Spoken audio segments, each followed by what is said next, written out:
ہمارے ذہنوں میں جو معیارات بیٹھے ہوئے ہیں وہ کیا ہے؟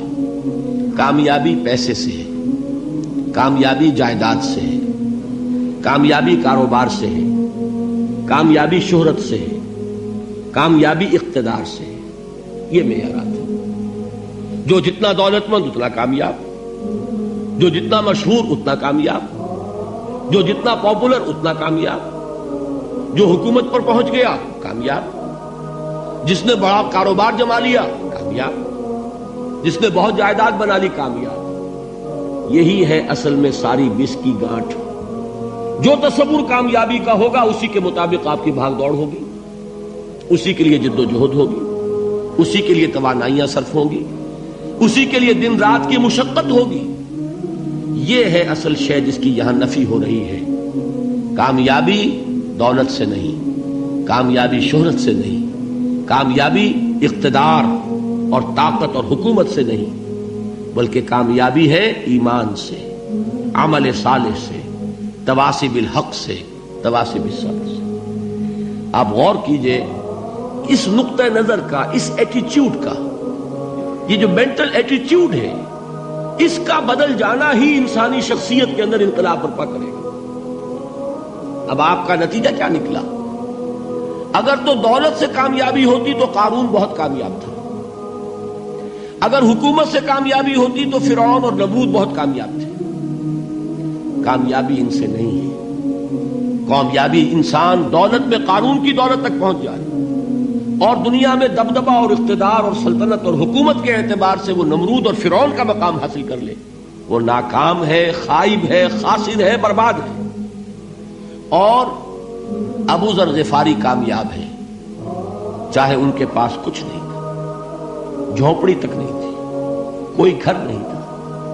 حضور نے فرمایا ہے اللہ کے کچھ بندے ایسے ہوتے ہیں جو کسی محفل میں جانا چاہیں تو انہیں اجازت نہ ملے، جو کہیں اگر رشتہ کرنا چاہے کوئی ان سے رشتہ کرنے کو تیار نہ، کہیں کوئی سفارش کرنا چاہے تو ان کی کوئی بات ہی نہ سنے. لیکن اللہ کے ہاں ان کا وہ مقام ہے کہ اگر بھولے سے بھی کسی بات پر قسم کھا بیٹھتے تو اللہ ان کے قسم کی لاج رکھتا ہے. یہ ہے فرق. یہ جان لیجیے اچھی طرح. اس بات کا مان لینا آسان، اس پر سبحان اللہ کہنا آسان، لیکن اس کے مطابق آپ کے اپنے ذہن کا بدل جانا بہت مشکل. اس لیے کہ ہم متاثر ہوتے ہیں اپنے ماحول سے. وہ بڑا محل ہے، دیکھ کر ایک دفعہ جھجری آتی ہے، وہ بڑی سی 20 فٹ لمبی کار سناٹے کے ساتھ آپ کے پاس سے گزر گئی. ایک دفعہ اعصاب کے اندر ارتعاش ہوتا ہے، محسوس ہوتا ہے بڑے یہ نصیبے والے لوگ ہیں، بڑے خوش نصیب، بڑے کامیاب.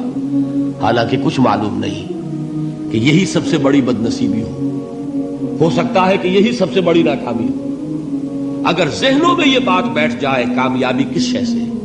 یہی وجہ دیکھیے قرآن مجید میں بارہا آپ دیکھیں اولئک ھم المفلحون، یہ ہے لوگ کامیاب ہونے والے. آج ہی آپ نے نماز میں وہ آیات سنی، یا ایھا الذین آمنوا ارکعوا واسجدوا واعبدوا ربکم وافعلوا الخیر لعلکم تفلحون. اے ایمان والو، رکوع کرو، سجدہ کرو، اپنے رب کی پرستش اور بندگی کرو اور اچھے کام کرو تاکہ تم کامیاب ہو جاؤ. تو کامیابی کن چیزوں سے ہے؟ یہ ہے سب سے بڑا سبق. یہ ہمارے دل میں اگر بات بیٹھ جائے، ٹھک جائے، تو زندگی بدل جائے گی. صبح و شام بدل جائیں گے، نقشے بدل جائیں گے، بھاگ دوڑ کا رنگ بدل جائے گا، ویلیو سٹرکچر بدل جائے گا. آج وہ ایک چیز نہایت اہم نظر آ رہی ہے، کل نہایت غیر اہم نظر آئے گی. جیسے کہ حضور کی حدیث ہے، مالی ولد دنیا، مجھے تمہاری اس دنیا سے کیا سروکار ہے.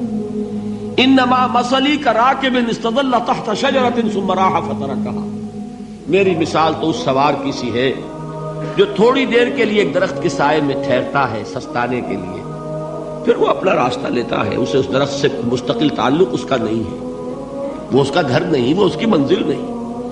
اسی طرح یہ دنیا میرا گھر نہیں ہے. اب دیکھیے ہم کہتے ہیں انا للہ و انا الیہ راجعون، ہم تو مسافر ہیں، ہم اللہ کے پاس سے آئے، اللہ کی طرف ہمیں لوٹ جانا ہے. کن فی الدنیا کانک غریب و عابر سبیل، حضور فرماتے ہیں دنیا میں ایسے رہو جیسے کہ تم اجنبی ہو یا راہ چلتے مسافر. لیکن یہ طرز عمل کب ہوگا؟ جبکہ یہ آیت ہمارے ذہنوں کے اندر بیٹھ گئی ہو. والعصر ان